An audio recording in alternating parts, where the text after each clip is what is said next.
नमस्कार। On the spot में आपका हार्दिक स्वागत है। मैं हूं अर्चना त्रिपाठी और आज हम आपको मिलवाने जा रहे हैं तुर्भे के गढ़ से दहाड़ मारने वाले और इस बार बीजेपी के अधिकृत उम्मीदवार के तौर पर चुनावी मैदान पर उतरने वाले प्रभाग क्रमांक 20 क से अमित मेड़कर जी। सर, आपका स्वागत है नवीन बे नेटवर्क पे। थैंक यू सर, आपसे सबसे पहले जानना चाहेंगे कि बीजेपी ने आप पर विश्वास जताया है और इस बार प्रभाग क्रमांक 20 की महत्वपूर्ण जिम्मेदारी आपके कंधों पर सौंपी है, क्या कहेंगे आप? सबसे पहले आपका धन्यवाद, आपने मुझे यहाँ पर बुलाया।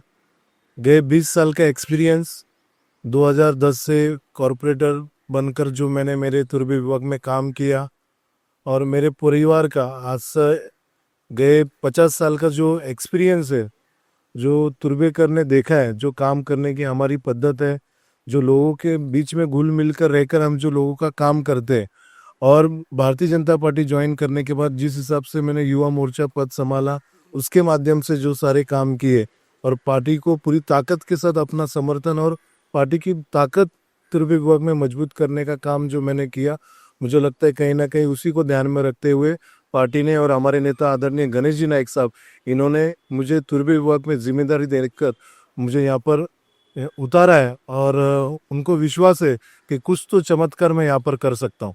दो दिग्गजों के बीच लड़ाई है ये इस बार की। क्या आपको लगता है इस बार का बहुत ही टफ इलेक्शन होने वाला है? देखिए, ये लड़ाई झूठ के विरुद्ध सच्चाई की है, दादागिरी के विरुद्ध इंसाफ की है।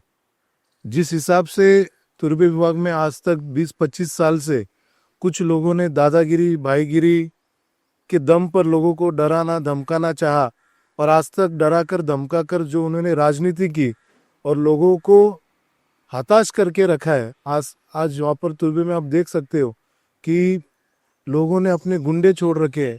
लोगों को अगर अपना घर बनाना हो तो वो खुद से अपना घर नहीं बना सकते। तुर्बा स्टोर में आप देखेंगे तो जो पूर्व नगर सेवक है, उनके रिश्तेदार, उनके जो भी फ्रेंड सर्कल के लोग हैं, उनके कार्यकर्ता है, वो खुद जाकर लोगों का घर बनाओ तो उनकी रेती, उनका खड़ी, उनका सब उनका लेकर ऐसे तरीके का वातावरण आज तुर्बा स्टोर में देखने मिलता है।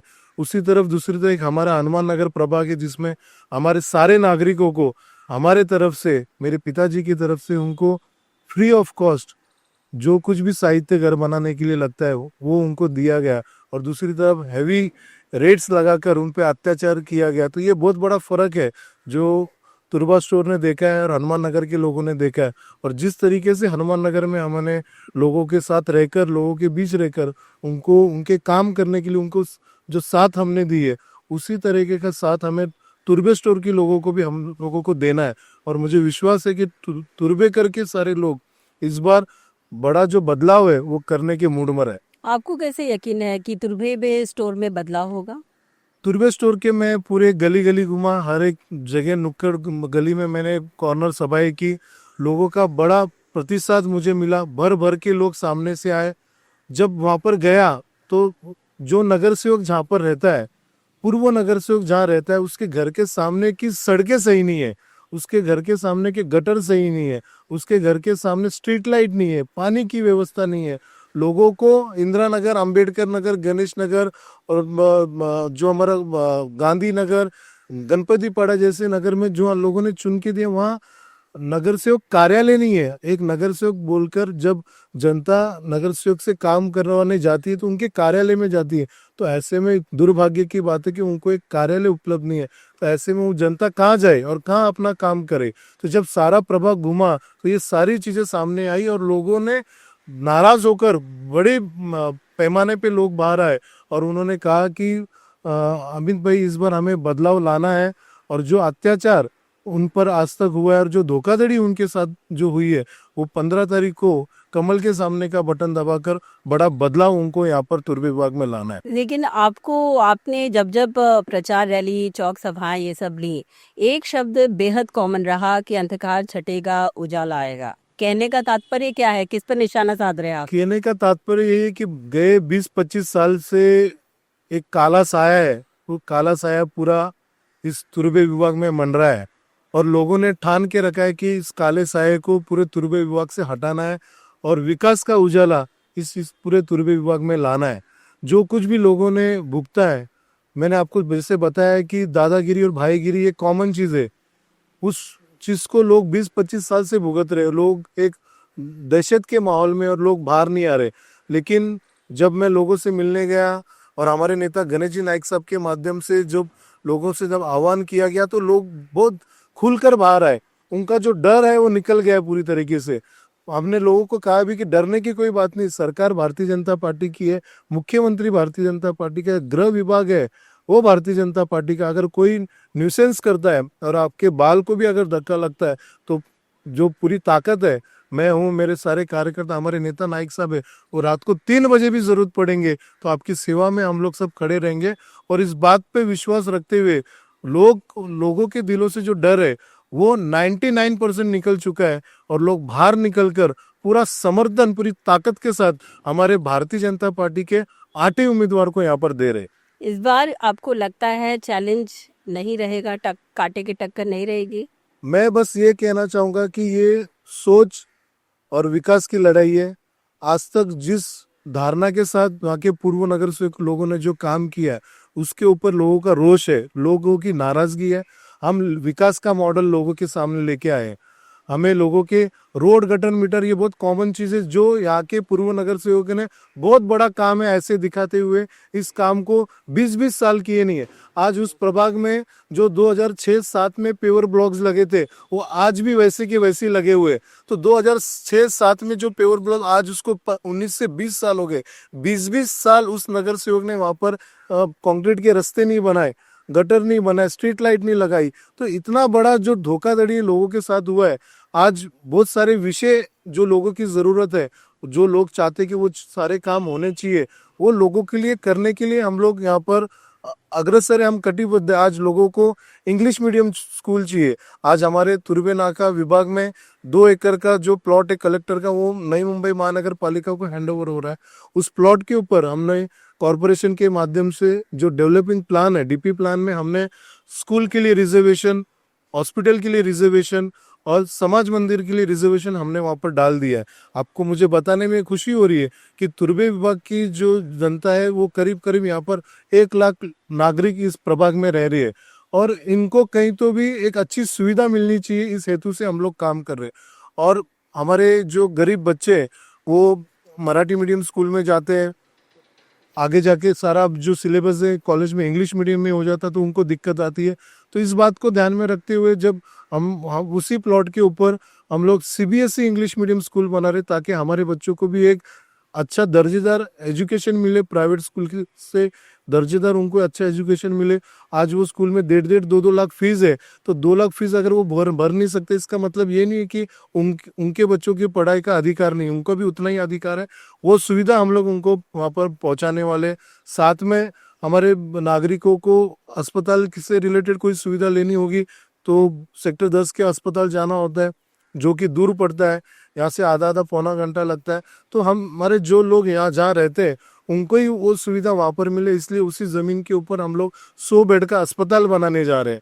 और साथ ही में हमारे नागरिकों के बच्चों की शादी हो, किसी को धार्मिक सामाजिक कार्यक्रम करना हो, तो वाशी, नेरुल, सीवुड जैसे जगह पे जाना होता है। वहाँ पर हॉल के चार्जेस आपको पता है लाख 1.5-2 लाख होते हैं, और वो हमारे लोग गरीब होने की वजह से परोड़ता नहीं है। ऐसे में हमारे उसी जमीन के ऊपर उनके लिए हम लोग भव्य से बहुउद्देशीय इमारत बनाने जा रहे हैं, ताकि ये सारे उनके फंक्शंस फ्री ऑफ कॉस्ट, वो जहाँ रहते हैं वो सुविधा उनको वहाँ मिले। तो ये सारे अच्छे काम मुझे हमारे लोगों के लिए आने वाले 5 साल में करना है। तो मुझे विश्वास है कि जो विकास का मॉडल मैं लोगों के सामने लेके गया हूँ, हमारे नेता आदरणीय गणेश जी नाइक साहब, इनके माध्यम से जो विकास मुझे हमारे तुर्बे विभाग में लाना है वो लोगों तक मैंने पहुंचाया। और ये पूरी कैंपेनिंग में मैंने ये सारा विषय लोगों के सामने रखा, और लोगों को वो सारी चीज़ें पसंद आई कि ये सारी चीज़ें होनी चाहिए, ये हमारी ज़रूरत की चीज़ें। आज मैं आपको एक बात बताना चाहता हूँ, जो हमारे विरोधक है उनके पास विकास का कोई मॉडल ही नहीं है। आज वो नगर सेवक का चुनाव चल रहा है और वो सिर्फ लाड़की बहन की बात कर रहे हैं। ये चुनाव एमएलए का चुनाव या एमपी का चुनाव नहीं है, ये कॉरपोरेशन का चुनाव है। आप लोगों ने 20 साल में, 25 साल में लोगों के लिए क्या किया है वो आपको लोगों के सामने रखना है, लेकिन आप वो नहीं रखते हो। बस उनका एक ही भाषण हो रहा है कि लाड़की बहन के माध्यम से आपको पैसा मिला ना, लाड़की बहन के माध्यम से पैसा मिला ना, उप मुख्यमंत्री साहब के माध्यम से हम काम कर रहे।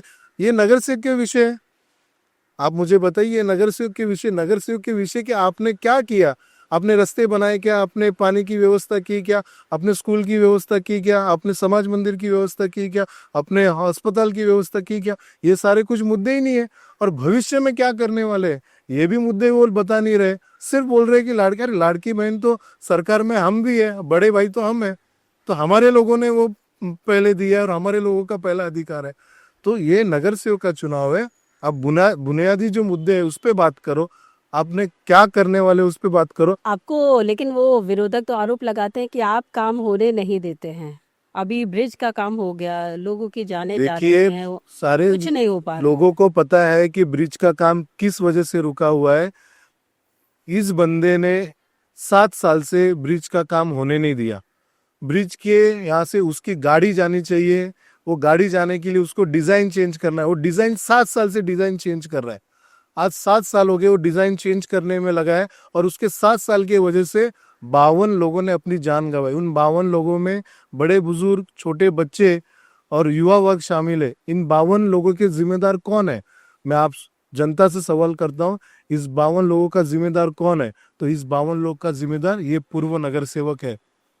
और ये 16 तारीख को ये 52 लोगों के जो जिम्मेदार है ना, वहाँ की जनता उस चीज का जवाब उनको देगी। मैंने एक तरफ ब्रिज तो छोड़ो, वो एक स्काई वॉक भी मान नहीं पाए।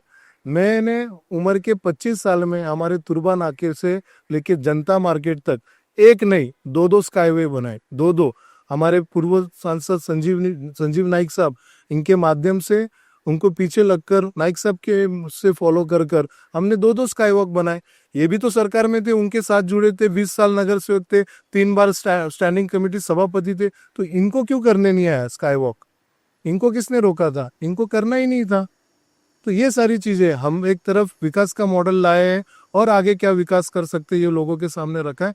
दूसरी तरफ सिर्फ निराशा और बोगस आश्वासन, उसके अलावा और कुछ नहीं है। तो इस बार का इलेक्शन आपको लगता है कुछ अलग हटके है? जो 20 साल पहले का जो चुनाव हुआ करता था और अभी के चुनाव में क्या फर्क आपको लगता देखिए, इस बार बहुत बड़ा पर्याय नागरिकों के सामने, आज तक नागरिकों के सामने अच्छा विकल्प कभी रहा नहीं है तुर्बे विभाग में। और मेडकर परिवार के माध्यम से एक बड़ा विकल्प नागरिकों के सामने आज वहां पर अवेलेबल है। तो लोगों ने ये चुनाव, नागरिकों ने अपने हाथ में लिया हुआ है।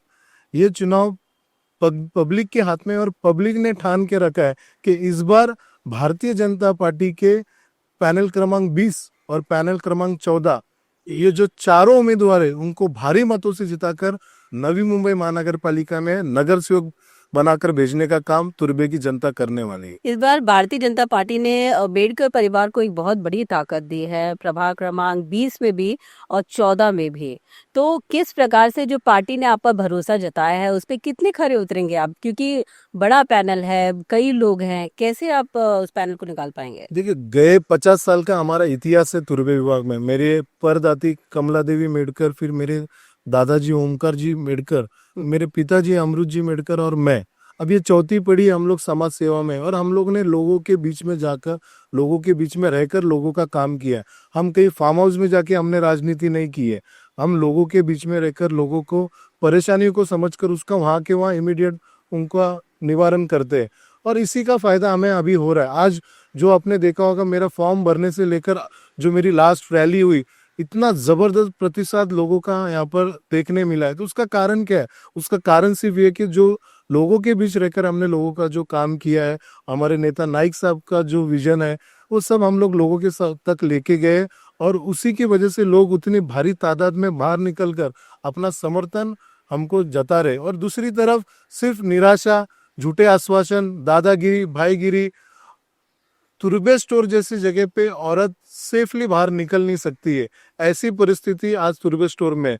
लेकिन मैं आपको दावे के साथ कहता हूँ, 16 तारीख के बाद इस सारी परिस्थिति में बदलाव आएगा, और तुर्बे स्टोर की एक एक औरत, एक एक माता बहनें फ्रीली और खुली हवा में बाहर निकलकर तुर्बे स्टोर के एक एक गली अच्छे से सेफली घूमेगी। ये मेरा दावा है आपको। क्या है विकास एजेंडा आपका? मेरा विकास एजेंडा बस इतना ही है कि हमें तुर्बे नाका विकास में, हमें तुर्बे नाका परिसर में हमें सच्चाई की राजनीति करनी है, विकास की राजनीति करनी है, और दादागिरी भाईगिरी को पूरी तरीके से मिटाना है। और सभी समाज के, हिंदू समाज, मुस्लिम समाज, बौद्ध समाज, जैन समाज, क्रिश्चियन समाज, सबको साथ में लेते हुए हमें मानवता की राजनीति हमें इस प्रभाग में करनी है और पूरे विकास की गंगा चारों तरफ पूरे तुर्भे स्टोर विभाग में हमें फैलाना है। अभी इस बार की जब बात करें तुर्भे पैनल क्रमांक 20 की, इसमें अतिरिक्त एक क्षेत्र शिवाजी नगर भी जुड़ा है, तो उसके लिए क्या आपका प्लान है? शिवाजी नगर जो एक प्रभाग है वो नया है मेरे लिए और मैं आपके माध्यम से यही कहना चाहूंगा कि शिवाजी नगर में भी उसी तरीके का दहशत का माहौल वहाँ पर है। आज वहाँ पर बड़े पैमाने पर बंजारा समाज के लोग हमारे वहाँ पर रह रहे, बड़े पैमाने पर वहाँ पर वाल्मीकि समाज के लोग रह रहे, बड़े पैमाने पे वहाँ पर उत्तर भारतीय समाज के लोग रह रहे, बड़े पैमाने पे मराठा समाज के लोग वहाँ पर रह रहे। सभी से जाकर मैं मिला हूँ, सभी से घर घर मेरी मुलाकात हुई है। वहां पर भी देखने मिला कि बड़ा डर का और खौफ का माहौल लोगों के बीच में है और लोग बाहर आने के लिए डरते हैं। लेकिन सबसे मिलने के बाद सबकी एक ही धारणा थी कि हमको बदलाव अमित जी यहाँ पर लाना है।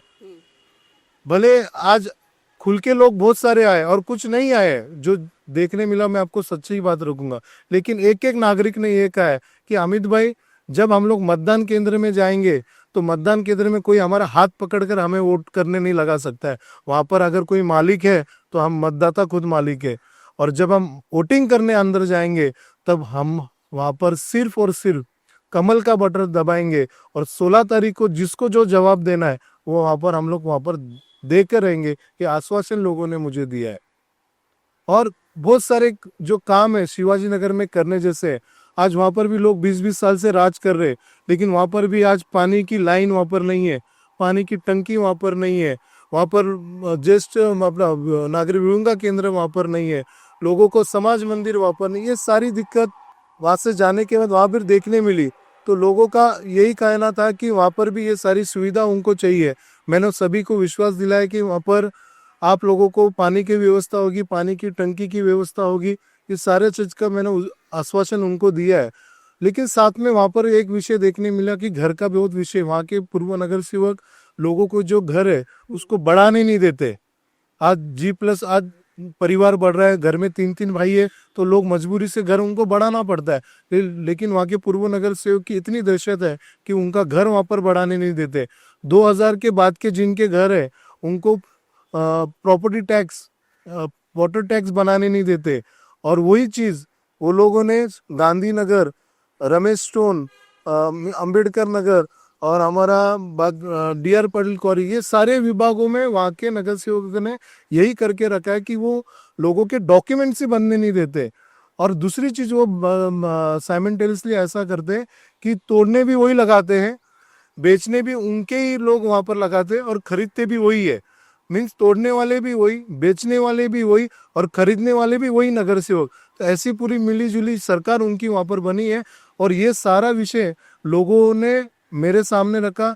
मैंने भी जन जागृति लोगों के बीच में की और लोगों को बहुत अच्छा प्रतिसाद इसके ऊपर लोगों का मुझे मिला। लोगों ने अपना जो क्रोध है इसके ऊपर जताया है और लोगों ने कहा है कि इसके ऊपर हम लोग जो भी है अमित जी 15 जनवरी को हम लोग बटन दबा के जवाब देंगे और 16 तारीख को आप जो भी है पूरे जोश के साथ तैयारी में रहो, हम वहां पर आपसे जुड़ेंगे। इस बार पैनल क्रमांक 20 बेहद खास है, काफी नए चेहरे भी हैं और एक अनुभवी भी है, नए चेहरे भी हैं। तो पैनल के बारे में क्या कहेंगे आप जो सदस्य हैं इस बार खड़े हैं?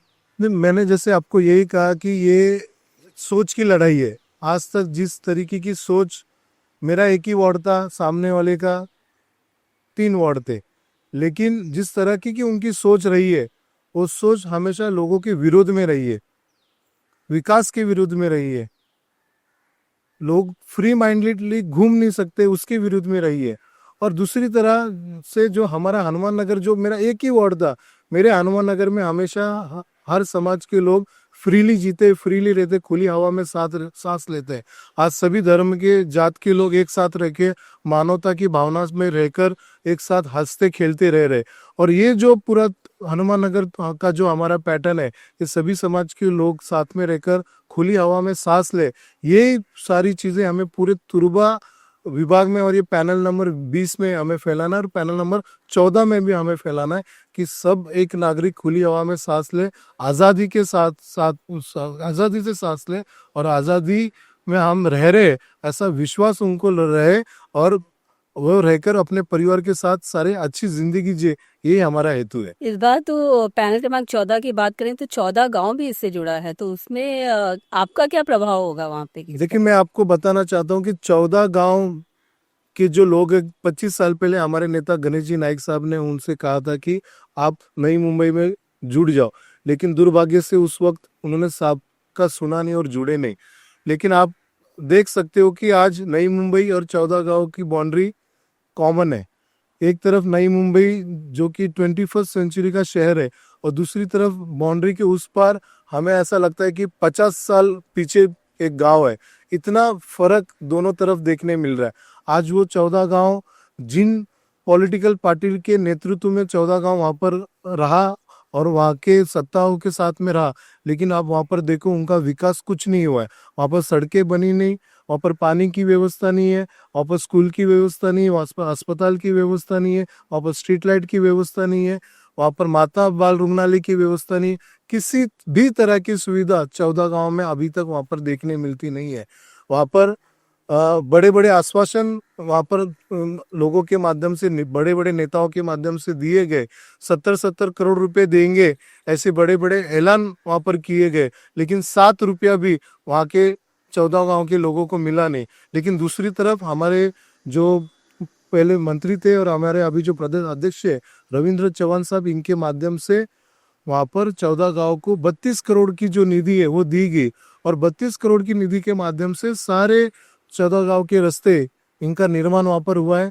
80-90% काम रस्तों का वहां पर हो चुका है, और अच्छा विकास हमारे भारतीय जनता पार्टी के माध्यम से 14 गांव में देखने मिल रहा है।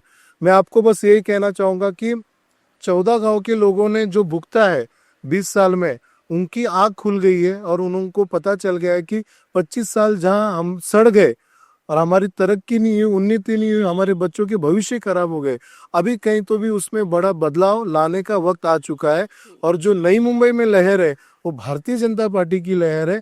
तो लोगों ने ये ठान के रखा है कि जो प्रवाह है, प्रभाव के साथ हमने जाना चाहिए। इसलिए लोगों ने ठान के रखा कि हम भारतीय जनता पार्टी के साथ जाएंगे, प्रभाव के साथ जाएंगे, और सारे के सारे जो मतदान है वो भारतीय जनता पार्टी को ही जाएंगे, और भारतीय जनता पार्टी के ही 4 ही उम्मीदवार 14 गांव से भी जीतकर नई मुंबई महानगर पालिका में नगर सेवक बनकर 14 गांव का विकास करेंगे, ऐसा विश्वास लोगों के बीच में रहे। आप यंगेस्ट नगर सेवक एक दौर पे भी रह चुके हैं और अब एक अनुभवी नगर सेवक के तौर पे गिने जाते हैं, और आपको क्या लगता है कि इस बार जो मार्जिन होगा जीत का, क्या होगा? जीत के प्रति खुद कितने आश्वासित हैं आप? जैसा मैंने आपको कहा है कि ये चुनाव यहाँ तुर्बा की नागरिकों ने अपने हाथ में लिया हुआ है।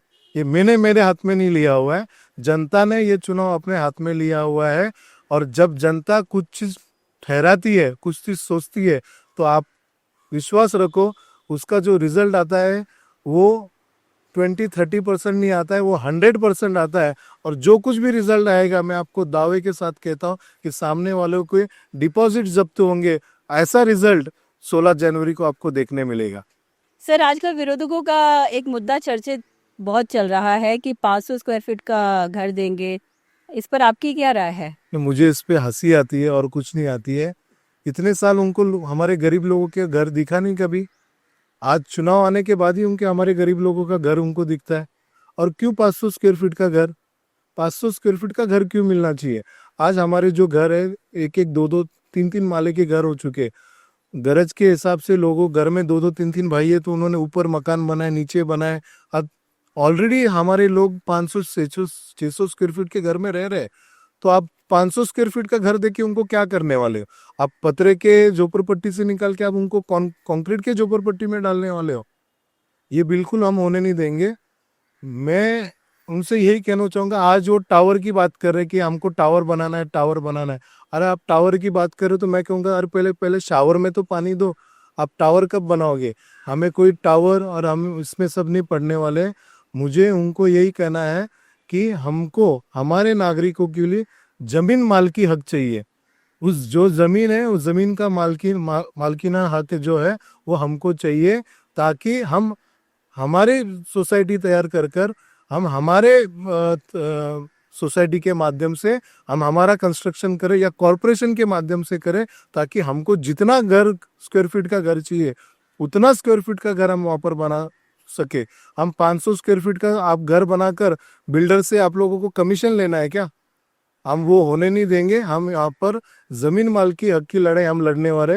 हमारे नेता आदरणीय गणेश जी नाइक साहब के सामने भी हमने ये विषय रखा है, उन्होंने भी सकारात्मक भावना उस पर जताई है, और उन्होंने भी कल की सभा में देवेंद्र फडणवीस साहब मुख्यमंत्री साहब से ये बात रखी, और उन्होंने भी इस बात पे आश्वासन दिया है कि हम झोपड़पट्टी को के लिए जमीनी मालकी हक के लिए हम लड़ाई लड़ेंगे और उस पर कायदा करेंगे। तो यानी कि ये जो नैरेटिव है 500 स्क्वायर फीट का, वो फेल हो गया। 500 स्क्वायर फीट का जो नैरेटिव विरोधक के माध्यम से आया हुआ है, लोग नागरिकों ने उसको नकारा है। नागरिकों की एक ही आवाज है, हमें जमीन मालकी हक चाहिए, और हम उनको जमीन मालकी हक दिला कर रहेंगे। आप जैसा विकास की बात कर रहे हैं, तुर्भे में एक बहुत बड़ा डंपिंग एरिया भी है, उसके लिए आपने तो कुछ सोचा है क्या, प्लानिंग की है? देखिए, डंपिंग आज 15-20 साल से डंपिंग तुर्भे विभाग में चालू है। जी जी। वहाँ के पूर्व नगर सेवक डंपिंग हटाओ, डंपिंग बंद करो के नारे हर 3 साल 5 साल में लगाते हैं। तो 3 साल 5 साल में जब लगाते हैं, तो मैं जो दूसरी तरफ मुझे उनसे ये सवाल आपके माध्यम से करना है, आप नागरिकों को बेवकूफ बनाते हो कि डंपिंग हटाओ, डंपिंग बंद करो, लेकिन मुझे बताइए डंपिंग में पोकलन किसके चालू थे? डंपिंग में डंपर किसके चालू थे? डंपिंग में काम पर कार्यकर्ता किसके लगे हुए थे? डंपिंग में कमाई का साधन किसने बना के रखा हुआ था? और जब कड़की लगेगी तो तुमको डंपिंग की बात आनी चालू होती है, और जैसे कॉन्ट्रैक्टर से तुमको पाकिट पहुंची तो तुमको बास आनी बंद हो जाती है। ध्यान रखो, नागरिकों को अब ये सारी आपकी जो चीजें हैं वो पता चल गई है। आपकी जो पोल है नागरिकों के सामने खुल चुकी है। आपने जो 100 करोड़ रुपए देके कहा था कि डंपिंग यहाँ से हट गई है, डंपिंग वहीं के वहीं है, प्रोसेसिंग प्लांट वहीं के वहीं है, डंपिंग का काम वहीं के वहीं चालू है। तो 100 करोड़ रुपए देके आपने कौन सा डंपिंग हटाया? डंपिंग तो वहीं चालू है। जो आपने बेवकूफ बनाने का काम तुर्बे स्टोर की नागरिकों को किया है, तुर्बे स्टोर की नागरिक ये भूलेगी नहीं, आपको आपकी जगह दिखाएगी। आपने जो अत्याचार डंपिंग के नाम पर और जो खेल नागरिकों के साथ खेला है, उसका जवाब आपको 16 जनवरी को मिलेगा। तो ये थे हमारे साथ अमित मेडकर जी, जिनका मानना है कि इस बार का चुनाव बेहद खास है और मुद्दा रहेगा सिर्फ विकास।